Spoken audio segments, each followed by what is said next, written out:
Last lesson, we talked about the start of the French Revolution, with the Women's March on the Palace of Versailles forcing King Louis XVI back to Paris, and the storming of the Bastille, the major symbol of the revolution.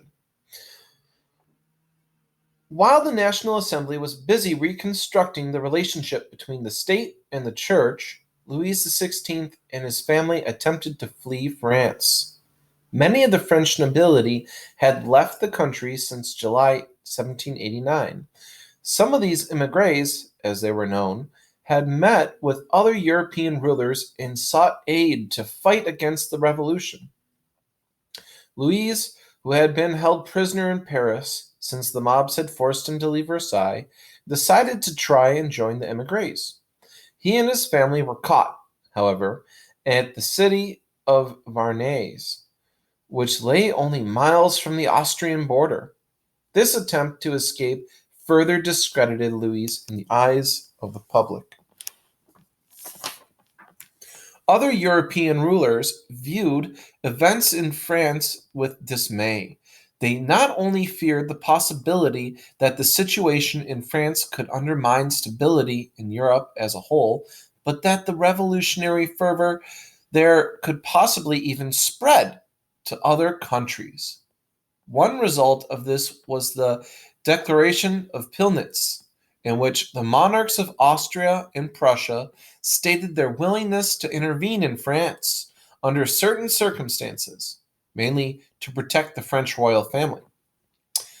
We monarchs got to stick together, that kind of idea.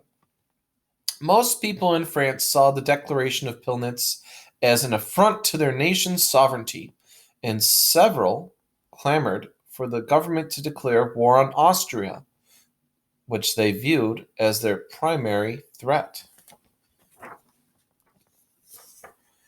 After 2 years of argument, the National Assembly produced a constitution in September 1791. The document removed most of the king's powers and provided for a new legislative assembly, which was with power to create laws. Though the constitution formalized France's new status as a democracy, it did not solve the continuing problems of the national debt and food shortages. The search for solutions to these problems led to a split in the Legislative Assembly. Radicals in the Assembly wanted to go beyond the Constitution and make further changes that would give the Assembly more power. The most radical group in Paris was the sans-culottes, those without knee breeches, so named because they wore long trousers instead of knee-length style of pants worn by the upper class. They were wage earners and shopkeepers who wanted to exert more influence on the government even though they did not sit in the assembly. Sans-culottes constituted a large segment of the Paris mob. Of the other factions in the assembly, moderates supported some changes, while conservatives supported a limited monarchy. Outside of the assembly, there still existed a royal faction, mainly nobles who had become émigrés, who wanted to restore the monarchy.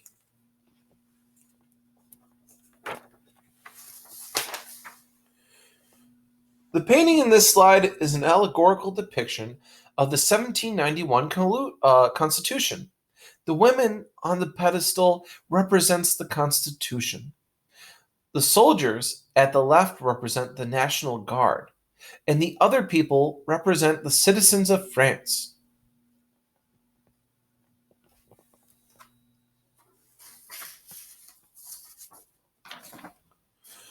War with Austria. In April 1792, France declared war on Austria. Remember the Treaty of Pillnitz upset the people of France? Partly as a response to this declaration of Pillnitz, and partly because of a desire by the radicals to spread the revolution throughout Europe. The conflict became known as the War of the First Coalition, as Prussia joined with Austria against France.